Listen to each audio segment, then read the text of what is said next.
This is The Great Outdoors with Jason White, exploring the great outdoors in Pennsylvania and beyond. Brought to you by the Mariana Outdoorsmen Association and by Wild Acres Farm, Fishery, and Regulated Hunting Grounds. Now, The Great Outdoors with Jason White. Hello friends, I'm Jason White. Welcome to The Great Outdoors. Happy to have you today. I want to start off the show by giving a special thanks to our sponsors, the Mariana Outdoorsmen Association. You can join the MOA today at marianaoutdoors.com.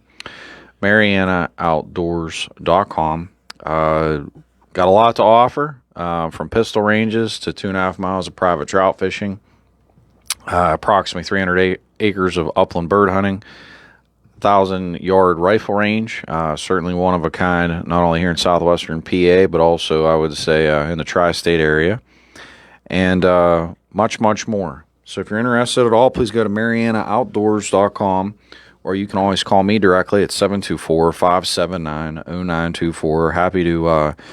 Happy to give you a tour, happy to show you around, and hopefully get you on board as a member, and you can put a big smile on your face enjoying catching those huge trout or hunting in those beautiful hunting fields. Wild Acres Farm, Fishery, and Regulated Hunting Grounds, managed and operated by 10 Mile Creek Outfitters. If you're interested in booking a 2025 free-range whitetail hunt, if you're interested in a spring turkey hunt, and also fishing trips, guided fishing trips, and guided upland bird hunts, please reach out to us, 10mileco.org, TENMILECO.org, or you can always, again, call me at 724-579-0924. I wanted to follow up this week on rifle season, but before I do, I kind of wanted to take a few minutes and talk about our friendly furry animals that most of us have, and I had a golden retriever for 15 years, and I was blessed with one of the best companions that I think I could have ever asked for, and he finally ended his journey yesterday, and it's been one of the hardest experiences for me personally, to look back on my life with him. His name was Duke. If anybody goes onto my Facebook page, you see a beautiful picture of him. But I thought I would share with you, I guess, a few stories regarding him and the joy that he brought to me and to my life. And I would hope that not only that you take it in and enjoy and cherish the moments you have with your four-legged friends, but also just when they say like tomorrow that somebody could be gone. I woke up today and I looked down and his bed was empty, and it was just a heartbreaking experience for me to watch. But I must say, I was blessed for 15 years. He was a little older whenever we were able to open up the Wild Acres Farm and all of that. And that's one of my regrets in life. I wish I could have had it opened earlier in life when he was a lot faster and mobile and able. Past few years, he's really just aged a lot, and he just, walking was about the extent of what he was capable of doing. But when he was young, certainly he was certainly a go-getter, and he would have been an amazing hunting dog. So that is one regret I have in my life. I wish I could have done that with him. But that being said, I couldn't have asked for a better dog. Golden retrievers are amazing animals. If you're ever looking for, whether it's just a companion or if you're looking for a hunting dog, they're amazing dogs. Amazing personalities. Never growled at anybody. Always let me know when somebody was at the door. Extremely loving, extremely caring. I actually, when I got my dog, I was working very long shifts. I was actually a foreman in a coal mine, so I was gone anywhere from 12 to 14 hours a day. And when I got him, he was only 2 months old, and I felt really bad because, here he is penned up, for long durations of time, and I'm not there. So I got a little tabby cat, but she was also 2 months old, but I can remember from the time bringing him home to him carrying her around in his mouth, and just the joy that he brought to me, the joy that he brought to my family and to my friends. And somebody asked me about a special memory that I had with him, and I can't say a single negative about him. I would say that my entire life with him was joy, and he made me smile and made other people smile, and that's what I will always hold on to forever. And I would just tell anybody out there that, if you're looking to get an animal or whatnot, of any capacity, make sure it's the type of animal, dog, if it's a hunting dog, if it's a household pet, etc., that it's going to meet not only your lifestyle, but your goals of what you're trying to achieve, especially if you're hunting. My dog was an amazing companion in all capacities. I really believe he would have been an amazing hunting dog, but like I said, I kind of didn't have the business and everything set up to where it needed to be, which I regret that. But that being said, Goldens themselves are amazing hunting dogs. There's a lot of amazing hunting dogs out there, different breeds and whatnot. So, you just need to do your research, figure out what's best for you and your family. Just remember, even if it's a hunting dog, they're part of the family. My dogs sleep in the house, and they're there, and they're like my kids. So waking up today was like losing my child. So I don't have any children yet in life, but it was quite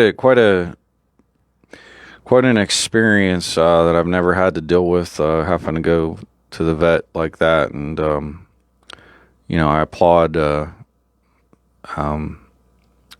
their efforts as well. That's a tough job, having to deal with heartache of people losing their pets and seeing that and dealing with that. But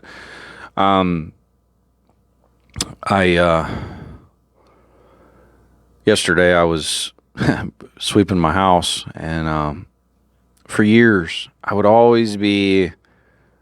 would say, dang, that dog sheds a lot. Or there would be, we would joke and say there were tumbleweeds in the house. And I realized yesterday that was the last time that I would ever sweep those tumbleweeds. And man, what I would give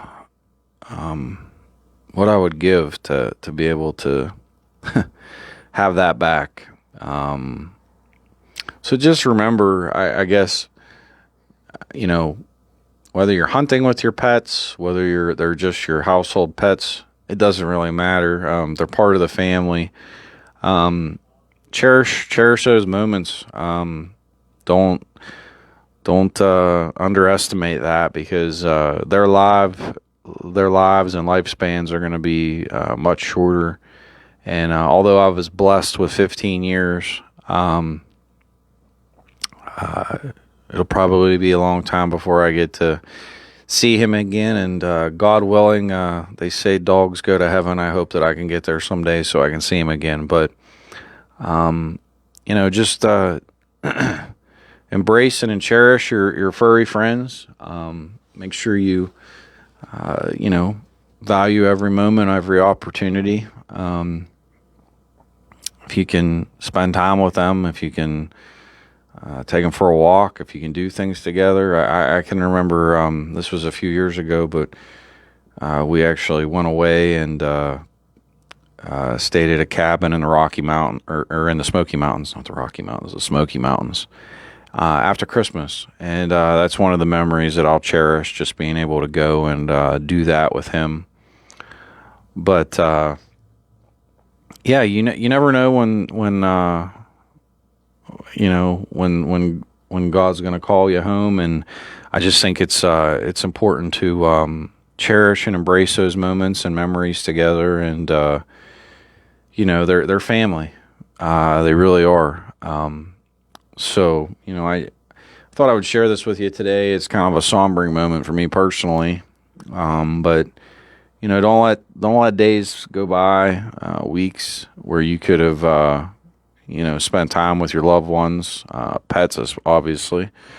That applies to your kids and your family members as well. Loss is a good way to, wake up the brain cells to the fact that we have a finite time on this planet. We are literally grains of sand in the sand glass, and when the time's up, it's up. So every opportunity that you can have to embrace time, whether that's with your pets, whether that's with your family, your friends, etc. Do the best you can to not let time get away from you, because that's one thing we can't buy back is time in this life. But I'll get off this kind of heartache scenario for me. But just love your pets. Be good to them. Treat them well. I'm sure they love you as much as you love them. And, yeah. But I wanted to talk a little bit about, also turn the page here. Let's talk about a little bit about PA rifle season. Opening day, and I can say southwestern PA and most parts of Pennsylvania was absolutely atrocious hunting conditions. I saw pictures and images of northern Pennsylvania where the deer were literally up to their bellies in snow. What an amazing picture, but oh my goodness, what terrible hunting conditions. Thank goodness, especially up in that neck of the woods, thank goodness it was rifle season. You get into the flintlock seasons after Christmas, and that's when you get into the scenarios of powder being wet and damp, etc. Almost, I don't want to say unusable, but it becomes a major issue. I do want to comment on the fact that the conditions have a major factor on deer movement. Opening day, I can tell you just from what I watched and observed, the deer were kind of nestled down. They do not like, when you have a very windy day, even if there's no rain or snow involved in a scenario, deer feel susceptible because basically their hearing is not working as well. They feel prone to attack or to whatever predator might come after them. So just make a mental note on windy days. I mean, I highly recommend that those are days that you're gonna have to grind it out. You're gonna have to hit it first thing in the morning or at the end of the day. Obviously, if you have a box blind or a tower stand or something that you can get into and break the wind, highly recommend that. But it's tough conditions when you're dealing with those real windy days because the deer just are not going to move great. It just is what it is. Not to mention, it's irregularly cold for the first week of rifle season here in Pennsylvania, which makes it also difficult because people that like to do the all day sits and grind it out in a tree stand. It's tough hauling whenever you're sitting there and it's the high isn't even getting to freezing. So the one thing I talked about in past episodes was talking about making sure that you're dressed for the conditions.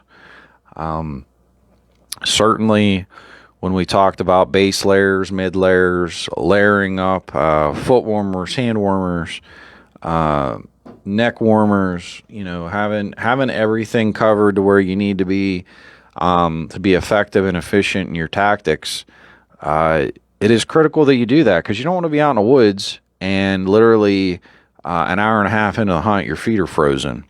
That's not doing you any good, because now you're not even going to enjoy yourself. It's going to be miserable, and you're probably going to end up leaving the tree stand anyway. So just make sure that you know and understand the conditions that you're going into. Folks up in all that snow, I feel bad for them. That makes the hunt extremely difficult. The deer are not going to move. They're basically going to move it, and they got to be bumped, pushed. Outside of just going to get a food source, you're not going to see major deer movement when you have heavy snows like that. The deer are just going to nestle down, and they're going to grind it out. You're not going to see a lot of heavy movement in those thick snow conditions. But that being said, Sunday and into Monday, it was like the wind shut off, got really calm. And when that happens, the deer feel, in my opinion, much safer. Their hearing works a lot better, because now, now that they can use them and not feel like, oh geez, like a predator could come up to them and they're not going to be able to hear it. I saw a lot more deer activity on those days. A lot of movement, and I would expect, looking at the weather forecast ahead. Let me pull it up here. So it looks like next week, this upcoming Sunday, Monday and Tuesday, it's going to be in the 50s. I can guarantee you, with those types of conditions and also some rain, those deer are going to be moving. They're going to be up and about. That's a much better temperature for them. They're not expelling as much energy, so they're going to get up. Plus, it looks like there's rain that's going to be involved. I can assure you that with that rain, they're going to get up and want to be eating the soft grass. Anywhere that there's green grass, anywhere that they get basically anything green at all. At this juncture, they're going to be hitting those places for a nice wet palate, I guess we'll say. Would you rather, and you have to think of it this way, like at this time of year, would you rather have a nice, wet, soft, good tasting lettuce, or would you rather have a brown, crunchy leaf? I think 9 times out of 10, we're going to pick the green, soft lettuce. So anywhere that there's like green, and when I say green, that could be food plots, that could be gas lines, power lines. It could be a wooded area, maybe that had, maybe it's a wood lot that was timbered a few years ago, and it's got really good green foliage at the bottom that's still holding true. Places where you have good oak orchards, maybe where there's still some straggler acorns. All of this stuff's kind of going to start coming into play now, because the food sources are all kind of transitioning. The deer aren't going to be able to, I would say, browse and graze on just anything green anymore. So you really have to really hone in and target where the legitimate, really nutritional food sources. So really start thinking about that, especially as we're progressing through this cold spell, which is going to break Sunday. When they get up and start moving, I would say in a more abundant nature, you're going to see them going to things that are green. And that might just be, I know places to where people just brush hog their field every fall, and it's basically just, it's not a food plot in any capacity. It's just Mother Nature's whatever's coming back, grasses, weeds, etc. But it's all green foliage. And with that being said, the deer go and hit those fields. So, when you're looking ahead in this upcoming week, for goodness sakes, make sure you're dressed for the cold, layering up, having the appropriate gloves and hand warmers and masks and the whole 9 yards. It's going to be cold through Saturday. Going into next week, if you're going to be hunting outside, look, it's going to be wet Monday and Tuesday for sure. With that being said, make sure you have stuff that's either waterproof if you're going to be in a tree stand, if you're going to be out, in those elements. Make sure you have clothes that are waterproof. Water resistant does not mean waterproof. So make sure you read the labels on your clothing and know what you have. Water resistant just simply means it's resistant, but it's not waterproof. You're going to need more waterproof clothing for the type of rain it looks like we're going to have on Monday. The worst thing in the world to do is to go out and to be soaking wet in a tree stand. That can be a miserable, miserable, miserable experience. So that's something that you should think about and consider. Another thing, and I do this if you're in a tree stand and it's a rainy day, I always recommend either having your gun kind of laying across your lap or at a position to where the barrel is not completely straight up and down. Because if you do get a hard rain, you don't want to allow abundance of water to get down into your barrel and basically build up. That's not necessarily a good thing. So if you can tilt your gun and kind of keep it to where water isn't, directly going into the barrel, that's certainly a wise idea for you to consider. Some other things, weather conditions, obviously critical. We've talked about, properly dressing, preparation in advance. I don't even know how many people I've talked to already that told me on the first and second day that their feet were cold or their hands were cold or whatever. Trust me, it might cost you a little bit of money, but if you go to the store, there's a wide variety of base layers that you can buy nowadays. Do yourself a favor, get that stuff. It's well worth it. There are different layers that you can buy. Basically, your layer number 1, layer number 2. Those are, in my opinion, the most important layers for you. Whatever you're wearing on the outside. I typically wear a very, very minimum of 3 layers. Typically on my feet, I'll wear 4 layers of socks. Typically on my legs, it's usually two base layers, and then I'll usually wear like a sweatpant or something over it, or even a pair of shorts just to kind of give my my torso area just that little bit extra layer. You don't want to be out per se on a windy day, and you don't want to be in a situation where you don't have wind-resistant clothing.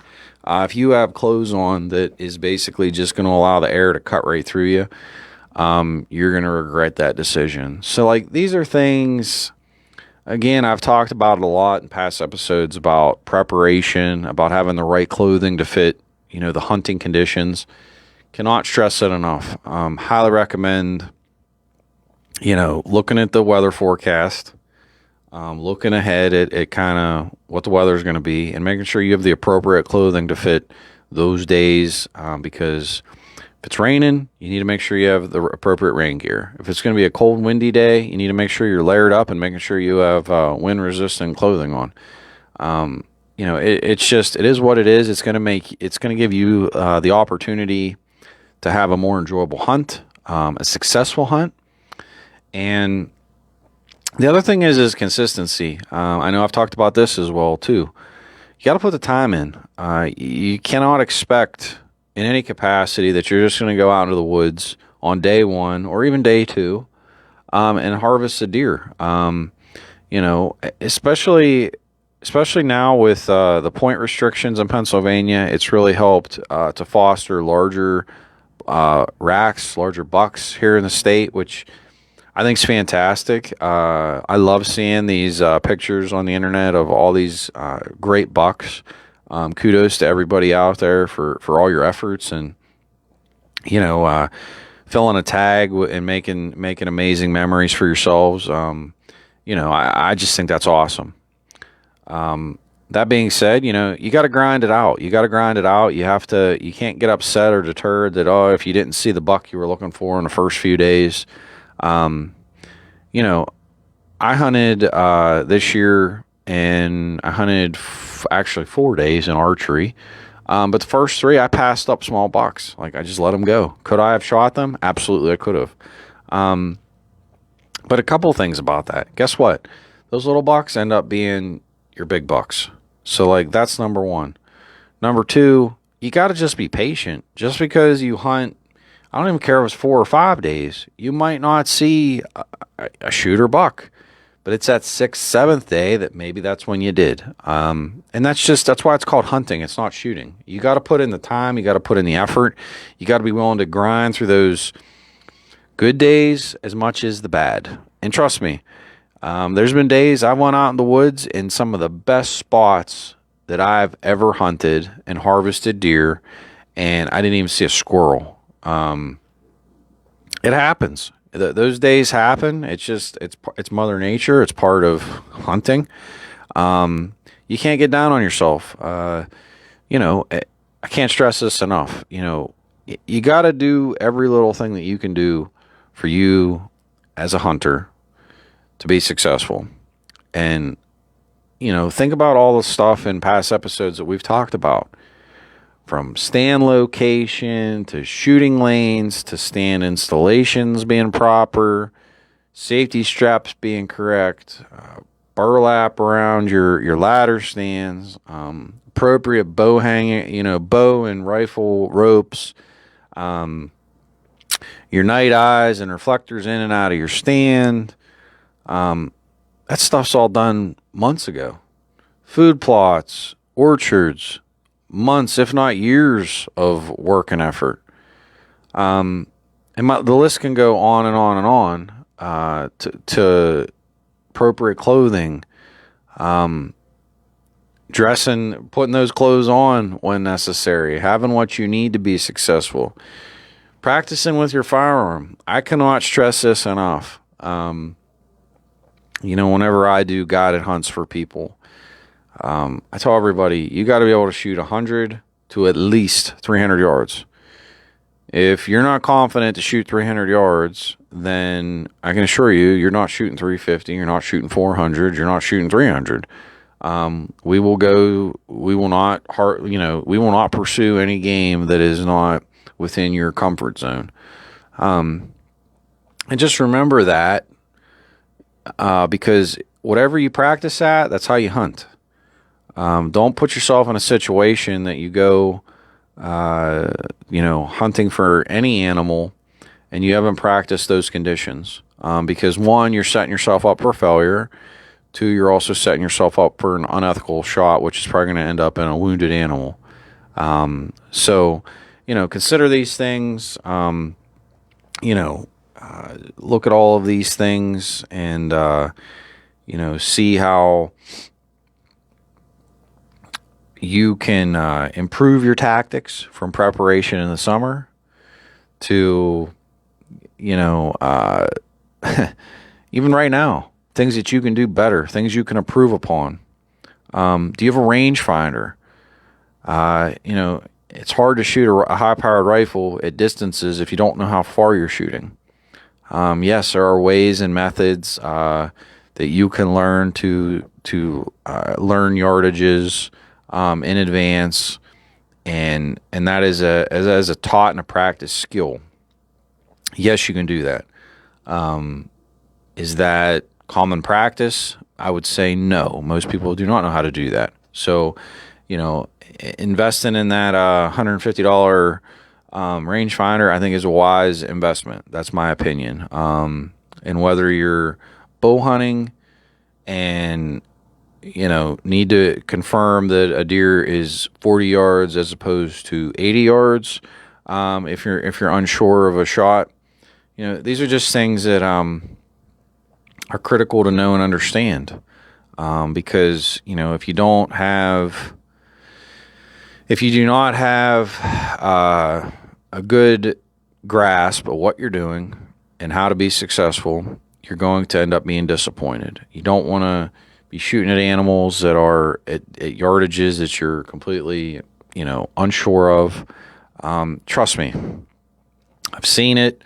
I've tracked wounded animals from people that took shots that were not what they thought they were, and you don't want to be in that position. So, the whole gambit, hunting is a learning experience. Hunting is the opportunity to connect with the outdoors. And then I would say on the back end, there's a tremendous opportunity for, I know it's a little bit of investment, don't get me wrong, but, if you have the material to process your own animals, whether that's the butchering knives, hypothetically at a very bare minimum, as long as you have a knife, you can cut meat off of a deer and do basically cube steaks. That is something that's totally a doable scenario. If you get in a little bit deeper, you can get a grinder. You can then have, burgers or like those types of things. So I think that's a great opportunity. You can get into getting a smoker and doing your own jerkies, bolognas, salamis, etc. So like those are opportunities. There's just a lot that you can do. A lot of different things you can do. I think that even at my age, that's something that I've been learning.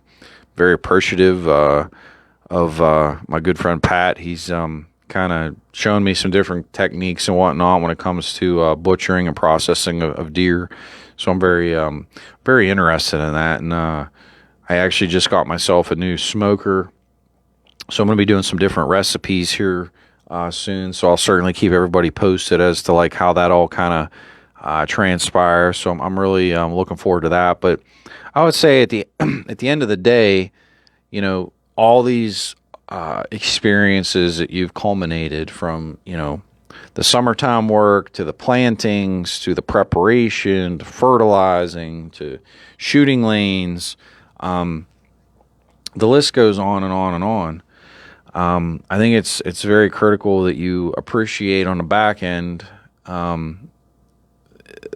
your efforts, the experiences that you've garnered, and I think processing an animal and utilizing it for consumption is truly the full circle. And there's so much that you can do with processed venison, and for that matter, other processed animals in general, turkey, bear, moose, elk, the list goes on and on. But, there's a lot of great recipes out there. So if you're not really sure or you don't even know what to do, look, there's a lot of videos out there about processing deer. So it's something you should look into. It's certainly something that I think you will not be disappointed. And you'll also get the gratification and satisfaction of knowing that you completed that full circle, the full circle of effort required to basically grow, to manage, to track, to harvest, and ultimately prepare and consume. That's awesome. That's what the outdoors are all about. Embracing those stories, embracing those experiences, knowing that your hard work resulted in a positive outcome. So just continue this hunting season to learn. Do not take failure as the ultimate end, because it's not. Learn from your mistakes. What could you do better? Learn from other people around you. There's always great ideas, great suggestions from other people. Experience is certainly something that can pass wisdom to folks. And, I think that's something you should cherish and embrace. If you have family members that hunt, fish, etc., ask them questions. Stories with friends. The ultimate, I think, knowledge is going out and trial and error, trials and tribulations through your own experiences, based off of what you've learned, what other people have taught you. The internet is a great tool nowadays. Like I said, just something as basic as I was saying about processing of a deer, different, I would say, recipes, etc. Those are all great opportunities. Great opportunities for you to learn at your fingertips. You don't necessarily always need, that's partially why I do this show, is to try to share my experiences, hopefully to give you some tools and tips and tricks that could help make you a better, I don't want to say a better, but hopefully help you to be successful and, help you to achieve your goals and ambitions when it comes to the great outdoors. But yeah, I hope that everybody's filling their tags. I hope that, everybody's being extremely successful with everything going on. And, I'm looking forward to seeing, by the end of next week, how successful everyone has been. I mean, I've seen some really, really, really great bucks harvested across Pennsylvania. That being said, please, please, please, it is paramount that we hit on the point that you need to harvest those does. Got to have proper doe management. Every area, depending on population densities, should be managed according to your specific needs. But your buck to doe ratio should not be, 7-8 does to one buck. If you do have a scenario like that, you definitely need to thin the herd. I would say 2-to-1 is probably a goal to strive for. But that being said, whatever you can do with the capabilities that you have. There are different programs through the Pennsylvania Game Commission. Certainly, anybody ever has any questions, I'm happy to relay whatever tools that I've utilized to help manage the deer herds. I like to do everything through the normal hunting seasons. That's something that I prefer to do and choose to do, and that's what I will continue to do moving forward, because I think it's just an effective and efficient way. Doing things in the summer is extremely difficult, burdensome. I think you end up with a lot of wasted meat, and to me, I prefer personally to not do that. I'd rather see the animal go for a good cause and a good purpose. I'm not somebody that likes to see anything being wasted. So that being said, I wish all of you nothing but success over the next upcoming few weeks. And if for some reason you don't have success, or if you're going to go back out in the woods again, it's going to be the muzzle loader flintlock season here after Christmas. So if anybody goes and does that, I wish you all success. Before you know it, it'll be goose season again, which I love going goose hunting. I don't know. I just think it's a thrilling and fun experience, and it's a fun time. So looking forward to that. And we'll be upland bird hunting here again in a few weeks, and I'm really excited about that. I'm going to spend a lot of time with my dog, Archie. And I've been dedicating a lot of time to my other dog for a while with his medical issues that he was dealing with. And now I got to really spend as much time as I can with the other one and get out there and enjoy and embrace, the fields and the hunting experiences together. So, I hope today was enlightening as to, I would hope that you, I'm sure most of you, if not all of you, cherish and embrace your furry friends, but, I hope that my story of my loss will, if not at least give a little spark in your heart to realize that, cherish those moments, embrace those moments, enjoy those experiences together. If you can take your dogs on a vacation with you, do it. You certainly won't be disappointed. I can assure you of that. For the hunters out there, I wish you all well. Make sure, I would hope that you've heeded my advice, have those guns sighted in, make sure you got your proper ammo, make sure you got everything laid out, clothing, etc., so you're going to be successful. And I hope when you do that you process your animals, or take them to a local butchering shop and enjoy the fruits of your collective efforts. In closing, I just want to give a special thanks again to the Mariana Outdoorsman Association. You can visit the MOA today at MarianaOutdoors.com. Again, MarianaOutdoors.com.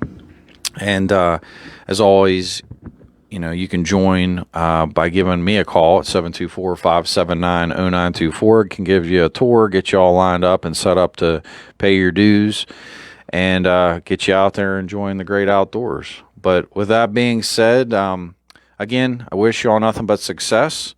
Hope to see you soon at the MOA, fishing or hunting. And I'm Jason White. It's been a great pleasure talking to you this week, and I'll see you next week, everybody. Have a good one. Bye-bye.